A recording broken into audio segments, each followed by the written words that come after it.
Hi, this is Robert with Space Age Consulting, and today we're going to talk about one of the least talked about aspects of audiovisual work, cable testing. Exciting, isn't it? I mean, you don't really think about cable testing, of course, until you go out in the field and plug something in and it doesn't work, and now you got to troubleshoot why it doesn't work. Is it the equipment on one end or the other? Is it the microphone? Is it the recording device? Or is it just your cable? Now, cable testers come in a huge variety, okay? So, one of the first ones I ever got was the Behringer CT100. It's really nice in that it's hefty, it has some good weight to it, it's solid, and it will do XLR, quarter inch, eighth inch, MIDI, RCA, you know, your basic audio cables. But then I realized I might need to check some other things. So for our church, I got a bigger model. This is a Hosa CBT500. This model, once again, is hefty. In fact, if you look closely enough, you will see scratches and gouges on it, and it still works fine. This model can do, along with what the Behringer can do, this model also does speak-on cables. It also does BNC. Oh, let me show you this. It does speak-on, BNC, RCA, of course, DIN, and then XLR 5-pin, along with the 3-pin. Okay? This one also does USB. Now it does USB Type B. That's not as used these days. It does USB Type A and Ethernet. So it adds these. It comes with 2 leads that you can put in for devices. There's probes that you can use if you need to get closer into ends. There's this model. It's an even larger one. This is a Kopul. You know, this is also a CBT. I don't know what it is with CBTs and CTs with these devices. This one is also a CBT-MF. No jokes, please. And as you can see, this one is brand new. And this one also does a speak-on, 5-DIN, XLR, 3-pin XLR. I did say 5-DIN, I meant 5-pin, obviously. It also comes with leads that you can use for probing. And it has RJ11 included with RJ45, TRS, 3.5. The TRS is 1/8, excuse me, 1/4 inch, 1/8, BNC, RCA, and here's the DIN. You can do 3 and 5-pin DIN. So this model, Kopul, write to me, let me know exactly what it's called. This model also has a feature of separating. So if you had an in-wall issue, if the cable's already in the wall, you can put one of these on each end so that you can test a cable that's already connected and not free-flowing like our cables here. Now, there is a downside to this one, and we'll get into that later. Number one, do you hear the difference? This one is plastic. So I have my concerns over that. I have my concerns that, like I said, this one has gouges in it. Because once it's in your kit, once it's in your bag, you know, things might move around and scratch it. What's going to happen to this model if it's in a kit bag? Do I have to carry it in its own separate box the whole time? So let's go through some quick operations with ye old cable tester. We're going to start with the Behringer. And we're just going to use XLR cables. You have an issue with an XLR cable. How do you know if it's bad? You plug in, the out. You turn it on to cable test. Let's see if you can see this. I may have to zoom in post. You see here the 3 pins against the 3 pins. So it's checking the 3 pin in out versus the 3 pin in. And as long as these lights match up, it's just a grid. As long as these lights match up, pin 1 to pin 1, pin 2 to pin 2, pin 3 to pin 3. All right? So the output is listed up top, the input's here. So this cable's good. All right? Very simple to use. And as I stated, with this model, you get XLR, quarter, 1/8 inch, RCA, MIDI. So when we step up to this model, the CBT500 from Hosa, we're going to go ahead and test the same 3-pin XLR. You see, as soon as I plug it in, now this one is 9 volt. I didn't specify. The Behringer uses 2 AA batteries. The Hosa uses 1 9-volt battery, and the Kopul uses 2 9-volt batteries, 1 for each side.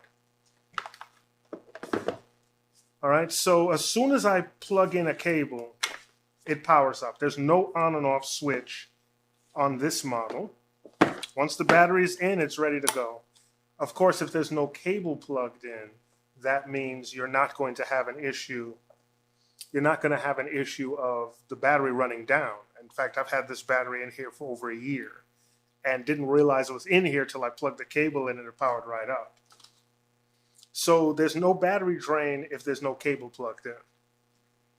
Whereas on this model, there is an on-off switch. You could see the on light come on. And I have drained out batteries because as this was in my bag, it turned on by accident. Luckily, it's AA's. You can find AA's anywhere. So as you plug this in, you'll notice that you have a dial. Now, this is a 3-pin XLR cable. So you actually have to turn your dial to 3, and it'll show you that the 3rd pin is good, the 2nd pin is good, the 1st pin is good. So you have to manually figure out how many cables how many pins there are for your test. As you can see here, there's no 4 pins, so you're not going to get a light. So what if you have another cable? Let's go from TRS to tip and ring. Okay, so you have a stereo cable to 2 mono cables. How would we test that? Well, let's start with the Behringer. So we can go to in on the 8th, and let's go to out, excuse me. Let's turn it on. Now, once again, let's hope you can see this. I may have to adjust. I'll do it to the side. Let's just turn the lights off. Okay. So as you can see here, it's showing that on the output, the ring is going to the sleeve and the ring. So you have the inputs here that shows the tip and the ring go to the ring. Let's put the other cable in, which says tip on it. Plug this in. Now you see that the tip goes to the sleeve and the ring. So whichever way you look at it, this cable looks like it works. On this model, we have a tiny problem. There's no way to test an 1/8 inch cable. That's odd. So they included 1/4 inch TRS, but you'd have to use an adapter to use this one. Okay. 2 9-volt batteries. There's doors on each side. Everyone knows how to plug in a 9-volt battery. Nothing special, no magic to this.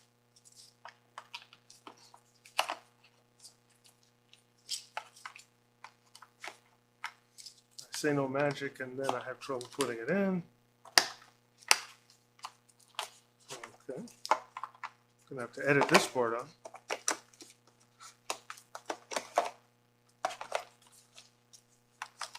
I'm not too happy. Good grief. Okay. Maybe I'll keep this part of the video in to show how difficult this is. Well,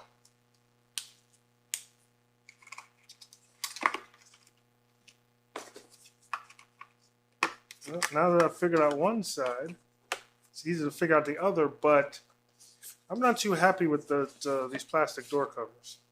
We're going to have to talk about this. All right, so now let's see if this works. Now we have the TRS jack, and we plug in the 1/4 inch jack. We're plugging in the tip side. All this background noise. We're going to go to cable test, and we have to turn on both sides. Let me turn off the light. So it's running through, and you can actually adjust the speed of the test.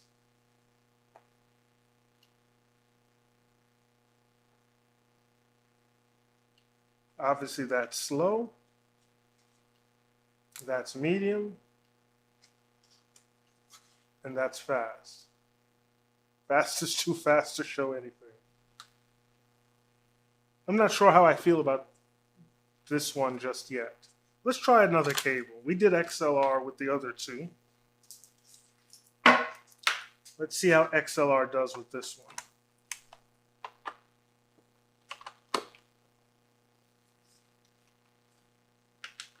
You'll notice that I only have one side on, but it's still running through its test. So if I turn this on, I get a continuity test. All right. So let's try out a different cable. We have a XLR, female, and a 1/4 inch male. So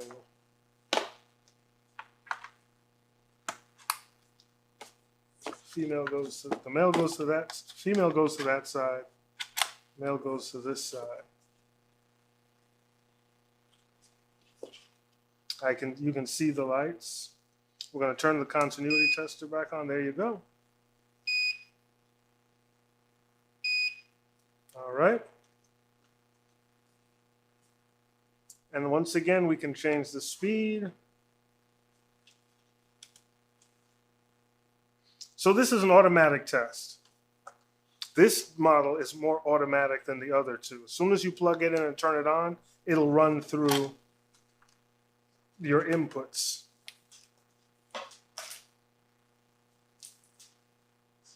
And on this model, you can actually use the 1/8 inch to 2 1/4 inch.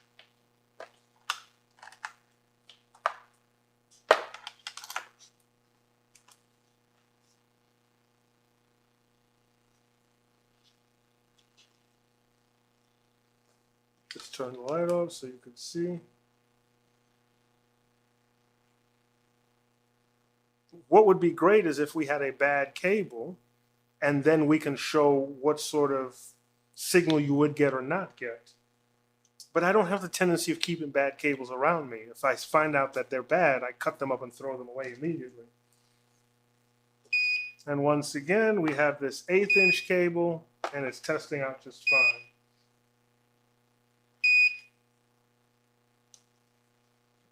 Now, one of the things that none of these models have the ability to do is to do HDMI cables. But there is a model out there that has that ability, and it's not that expensive. So this might be something that I might look into in the future. It's a Blast King CT, I guess it stands for cable tester, CT-30 cable tester. So it's a Blast King cable tester -30 cable tester. That model looks like it incorporates a couple of different features. It has multiple connectors, like the Hosa. It also has the dial, like the Hosa. So unlike the Kopul, which is automatic, you would have to designate which device you're testing so that it will know how many pins to test for. Unlike the Hosa, however, it also has 3.5-inch jack. It has the RJ45 USB A and B, so you can do in and out on each end. It does come with the probes. One feature that the Blast King does not appear to have is the ability to send out a test tone. Now you can see here, well, maybe you can't, but here there's an option for a test tone. What that means is this Behringer CT100 has the ability to send a tone out from whichever output you're connected to another end. So this is a great way to test if the entire line is working. Let's say you're at the front of house and you need to make sure nothing is labeled. You need to make sure that the input you're using corresponds to the right input on the soundboard. You can use the test tone to check out if this line is actually sending from the device all the way back. Now, the Behringer has it, the Kopul has it, but the Hosa doesn't. This is one of the drawbacks to this model. And this is what had me searching for another model. So let's do a quick demonstration on why that would be significant. So I have here a little speaker. I'm going to make sure the volume is all the way down. This is a Galaxy Audio hotspot. Plug in our XLR in. Plug in our XLR out from the Behringer. We're going to turn it to test tone. You can see it light up. Let's turn the lights off. You can see it light up. It is on. It's sending out a signal. And we're going to turn this up slowly. It has 3 different levels, -50, -10, and there's no need to test the +4. We're not trying to deafen anybody. So we're going to do this same test using the Kopul cable tester. And we only need to use one side.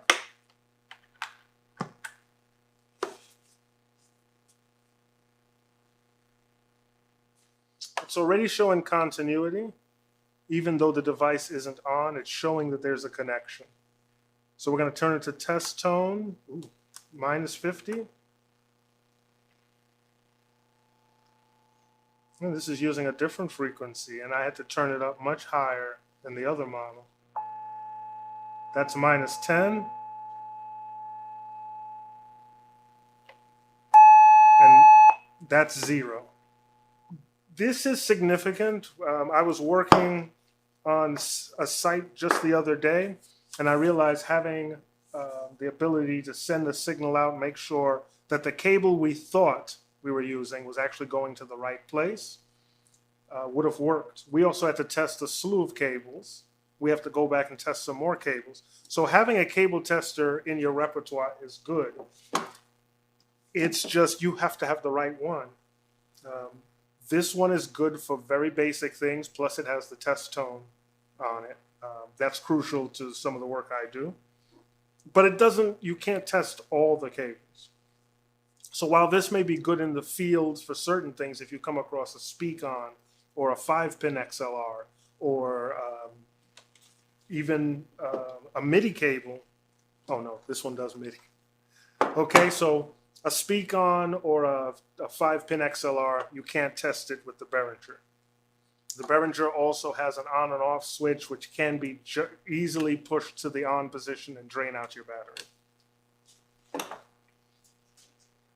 The next level up, the Hosa that I have, is good. Except I'm not so sure I like having to move the dial to the number of pins. Obviously, I'm familiar with all these cables, so I know how many pins each one of them use. But having to figure out, okay, is it pin 1 that's a problem or pin 2? It's just an extra step. The fact that it doesn't do 1/8 inch is disturbing for a cable tester. But it does do a lot of cables. The BNC it does that the Behringer doesn't do, the 5-pin XLR and the speak-on cable. And DIN. When's the last time you've seen DIN? Those were old those are old keyboards. And it does also speak on 8-pin. I didn't realize that. And it does Ethernet and USB. So we can go through all 8 inputs and make sure that this XLR cable works. Excuse me. That this Ethernet cable works. See, this is why some of the other people have scripts. I never have a script. So there are upsides to this. Does not have test tone, and it doesn't do 1/8 inch. It is well built, but those two negatives really hurt me out in the field. And lastly is the Kopul. Like I said, just email me if I'm saying it wrong. I have no problem learning. This does 4-pin speak on, BNC, RCA, DIN again, RJ45, RJ11. This is the only one that does RJ11. It does 3.5 millimeter and 1/4 inch, 1/8 inch and 1/4 inch. It also has test tone, and it is plastic. And you also need 2 9-volt batteries for this. It also has a higher failure rate because there's 2 sides to it. So if one side fails, you pretty much have nothing. And it's plastic. Did I mention it's plastic? So as much as I'd love to keep this one, I will probably send it back. I'm a bit too rough with my tools to keep this one. And this one was also the most expensive. Each of these I bought. These weren't sent to me. No one provided these for me. I bought them with my own money. But this being plastic, it's pretty much a no-go for me. And I mean, it's the only drawback, but it's a huge drawback. The 2 9-volts, that's not so much of a problem. It's easy to find 9-volt batteries. And then the fact that it sort of just fell out of its connectors without me even trying. Nah, this does not get high marks on my list. So that's just a quick video we have here to go over cable testers, audio cable testers, why they're important, why you should have one, and how we use them. If you have any other questions about it, please put them in the comments below. If you like the video on these cable testers and there might be one that you suggest we get, please let me know. We look forward to hearing from you. And thanks for watching, and here's hoping you see us soon. If you dislike it, there's nothing you can do now. YouTube doesn't even let you put dislikes.